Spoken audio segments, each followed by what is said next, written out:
Hey, welcome to today's podcast episode. This is kind of like an emergency episode, right? How to sell people over the holiday break to ensure that you don't get the objection of, let's just start in the new year. And there's a couple of things that I want to say about this. The first one is understanding that there is only so much that we can do to influence a particular outcome. And I believe that sales is a game of probabilities. And so what we're trying to do is we're trying to lower the probability of a potential objection from happening by pre-handling it, but then also having some best practices. So we can't magically say that that objection is going to disappear. Genuinely over this period, some people are going to want to think, but how can we reduce that possibility as much as possible? So let's look at some strategies of how do we reduce the, I need to think about it, let's start after Christmas objection and dig right in. So the first thing comes in the form of the discovery call itself, the discovery questions that you're asking. And so where urgency comes from is a particular emotion that is the difference between like, so something I need to do and something that, or something I want to do and something that I need to do. And that emotion comes from digging into the past of what it's costing them emotionally right now. And then obviously the excitement of the future. And most salespeople typically only ask logical questions without really understanding how to create urgency through emotion. And if we think about the peak form of emotional urgency, where it's purely emotional, where people get in their pain and they get in a peak state and then they make a decision. This is what we call Tony Robbins selling, right? You know, that selling from stage where everyone gets like super excited and my life sucks and this is going to be amazing. And yeah, it's rah, rah, rah. That would be peak emotional urgency, right? The problem with that is there are very, very high buyer remorse and refund rates. Tony Robbins, I believe, and those selling from stage have some of the highest buyer's remorse and refund rates, clawbacks, all that kind of thing, than anywhere else, right? Because they're in the room, super emotional. They make a decision and they have no logic to back it up. So we want to take lessons out of that, of how do we create emotional urgency, but you also want to back it with logic. So what that looks like is when we're in the pain, one of the things we want to investigate is using time as a consequence and searching for opportunity cost and how specifically that affects them. So let's say we're talking about sales training and the person says, I want to make 2026 one of the best years yet of my commission. And so the first questions that we're going to ask is what's going on at the moment in terms of your results? What happened in your results in 2025? And they would say things like, well, I didn't have the commission that I wanted to, my conversion rates were low, etc. And so what we want to do is we want to dig into like, how's it actually affecting you? Okay, cool. So like when you think about what happened at 2025, the amount of money that you made, your performance, like how does that affect you? Like, well, it sucks. Yeah, like it's no good. Okay. And so what we want to do with that is we want to pull it out. We want to extend it. So we say, okay. And so like, why would it potentially be a problem for you if it stayed the same next year? So we're stretching it. We're deepening it. What happens if nothing changes? Like why not just be in the same spot that you are right now next year? Why does that matter to you that it changes at all? So these types of questions, which is like pulling and extending the pain, using time, using opportunity cost to help stretch it out. And we're using words like, how would that affect you? Whenever we say a suffix like a affect you, we're turning the question from a logical question to an emotional question.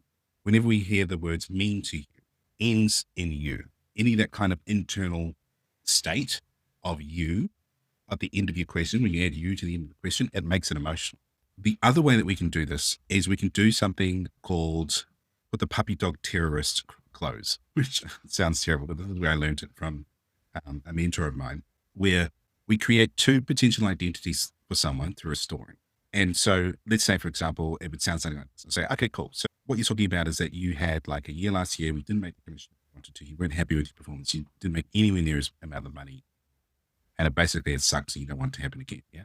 That's important to you right now, right? Yeah. So in this position, there's two types of people, right? I have these, what we call B class salespeople, where they constantly live in a world of, I'm gonna, maybe I should, maybe I will, at some point I do. Right? And these types of people, they never make decisions. There's no urgency in the decision. Right? They're just thinking about it. They do mental masturbation and they sit in analysis paralysis. Then I have these other types of clients who understand the importance of momentum and action and urgency, and they don't wait for the time to be right. They understand that courage comes after taking action. And so the real power here is in decision, which is, what decision will you make? Who are you going to want to be next year? Are you going to be the person that sits in analysis paralysis and, is I'm shoulda, I woulda? or you're going to be a person who steps into that reality. Now, I can't say who you're going to be, but you have to make that decision for yourself. So what we've done here is we've created a story about two different identities, these two people that you could be, and we're presenting it to them and saying, ultimately, the choice is yours. I don't care who you're going to be. I would love for you to be the type A person who actually goes and achieves the thing, but only you can make that decision. So what we've done here is we've framed these two identities. And what tends to happen is people gravitate towards the identity that would make them look better in the eyes of others. So when we propose a question or a metaphor like that, they internally they go, well, I want to be more like the person with traits that are better or are seen as more successful. And this is just a psychological principle that happens with people when thinking about how they want to perform. We see this in another form like virtue signaling, where people take a political stance in order to look good in the eyes of others. It's essentially that, but for sales. So we present the two different identities that they could become, and we frame one as it's got to be universally true, right? So people who kind of sit on their ass and do nothing, they get, what do they get? They get a sore bum, right? But people who don't sit on the fence, they understand the power of action and urgency. That action creates courage, and that courage and action creates momentum. That momentum creates results. Those people are the ones that get the results that they want. So you need to choose. And so this is another way that we can create urgency through a story, right? Positing two different identities that they could choose to be. That the other part is making sure that we ask questions that have an emotional implication, and emotional implication of the past, but also emotional implication of the future, which is, if you did achieve this, what would it mean to you? And in the sales example, people wanting to make more commission is never usually about the money. It's about what the money gives them. And it's about what the achievement gives them. And so it's usually two things. It's number one, it's security, like financial security. The other one is like a sense of I'm meeting my maximum potential. Like I'm recognized by my peers, by the people that I've come into the offer of like, wow, this person is back. Sorry, some massive mosquito in there. Yeah. So it's about significance. It's about being seen by other people as someone who's really, really, that is a large driver for people. So not just about the commission, it's about meeting my max potential, being seen as excellent, being seen as a peak performer, being seen in that identity. So creating an emotion around that, excitement around the dream, what it would mean to them, how it affects them, why it's important to them, what's the purpose of it, all of those questions that expand their reality to get them to feel that level of excitement. Now, those two things are things we can control within the discovery to build a natural urgency. And so then let's look at some more tactical stuff that we should be ticking off on every call to figure out whether or not this person actually has a hidden objection or they just genuinely want to start after the Christmas break. So the first thing is you'll get the objection. The person will say, hey, look, this sounds all good. Can we start like in the new year? And so like any objection, we go, yeah, absolutely. No worries at all. And I would say the best practice here is like, cool. So all of that aside, right? Timing aside, does this sound like something that works for you? Yeah, great. Awesome. Okay, cool. So can we put down a deposit to secure your place? We have limited numbers, lock in your position, etc. Get you onboarded, and you'll find out what the real objection is, right? So the first thing that we want to do is we want to stress test and then ask for a deposit, just some kind of like lock in your spot. And if they don't do that, you'll get the real objection. So if they're happy to make a deposit, great, lock it in, see them in the new year.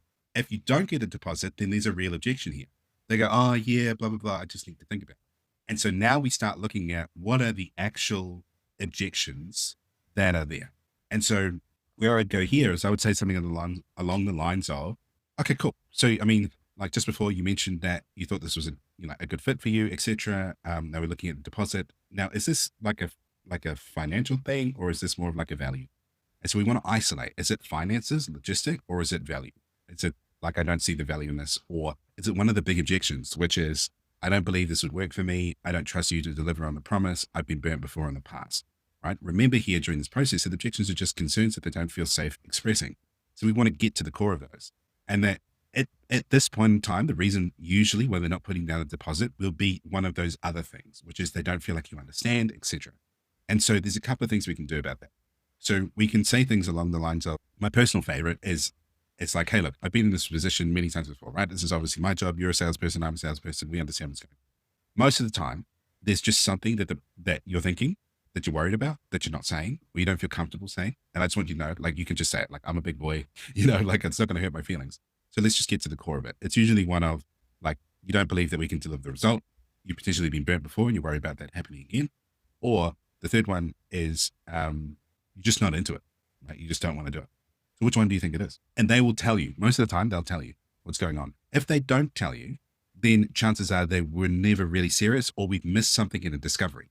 So our goal here in the stress test environment going for a deposit is to find the real objection that's going on. And they might still go all the way back to, I just really want to start in the new year. You go, okay, great. Well, then let's just put down a deposit. Let's just work out something that can secure your spot, et cetera, et cetera. And if they still push back on you around the deposit, then, and you've pre-framed all the other stuff around, you can tell me what's going on. If you don't believe it works and you've been before in the past, you don't trust that we can deliver all that kind of stuff. You don't think there's enough support there, et cetera, whatever. Then you can, well, I would say at that point, they're probably just not qualified. Right? Like they just don't want to do it. They don't have the money genuinely, and they feel too ashamed to say that. So you can let those ones go. But again, this is just a game of probabilities, all of the things that we can control. If you're not sure what the major objections are, I believe I have a workshop somewhere to send me a message or send us an email or just comment down below. Like if you want that, I think I have a cheat sheet. It's like the 13 major objections that they don't feel uncomfortable saying. So just comment below or send us an email, sales@caleblassard.com, and I'll send you that cheat sheet. The last thing, right, if they still need to think about it and they still want to start in Christmas, just make sure you book that follow-up meeting, right? Like we've stress tested all the way down. They're clearly not talking about it. I think at this stage, unless they genuinely require time, they genuinely don't want to start, or there's some genuine logistical objection that they can't get over, and they still don't want to put down any kind of deposit, then sure, book another meeting in the future. But I would have very low expectations of that meeting. And I would focus on all the other things that I can control on the lead up to that. So the other thing is a very, very small thing is during the close, right before we get to here, I would include what we call a reverse qualification question. Or the other thing that I do is we call this tagging from Milton Erickson's hypnotic language pattern. So tagging is at the end of a statement, saying something like, that's important, isn't it? And that phrase is called a hypnotic language tag. So someone might say, like I'm just frustrated and like I really want to change. So we find the thing that supports urgency, whatever statement or answer they give that supports urgency, and we tag it by saying something along the lines of, that's important to you, isn't it? That matters, doesn't it? It's a good thing, isn't it? That isn't it. And that acknowledgement, what it does is it kind of like adds weight to the thing or the comment that we've commented on. So if someone says like, I'm just so ready for change, it's like, yeah, that makes sense, doesn't it? Well, like now's the right time for it, isn't it? Yeah, it's about time that you did something about it, wasn't it? And it sounds kind of facetious when I'm saying this over and over again, because it sounds really obvious. But if you have several of these tags, you can really start to acknowledge or promote thinking that supports a specific action. A little bit advanced, but I'm sure there's a few of you that understand how to do that. The other thing I would say is add a reverse qualification just before you close, which is something, I know it sounds simple, but this will really help flush out the potential objections, which is, hey, so obviously this could have happened last month, and obviously you could wait till the new year. I'm just curious, like, why is now the right time to start doing this and achieve the outcome that we do? So it's like a loaded question, but it's a reverse qualification pre-handle the holiday objection. And you'd be really surprised at how powerful pre-handling it is before it comes up later. Because if they tell you like, yeah, now's actually a really good time to do it, and they answer that question before the close, when you circle back later to get the deposit, they're more likely to give the deposit because they already said out loud that now is the right time. It's very easy to disagree with you, but it's very hard to disagree with myself. Quote comes to mind, your word is garbage, but my word is gospel. That's typically how they think about statements that they've made. So if they make the statement that now is the right time before the close, they're more likely to act in accordance. Now, again, this is all about stacking probabilities. We only have so much control within the sales conversation, but I hope these tips really help you make more sales over this Christmas break and at least lock in, an extra couple of deals. If it did and you like this, please let us know. Your feedback is super valuable, and I will see you in the next one. Take care.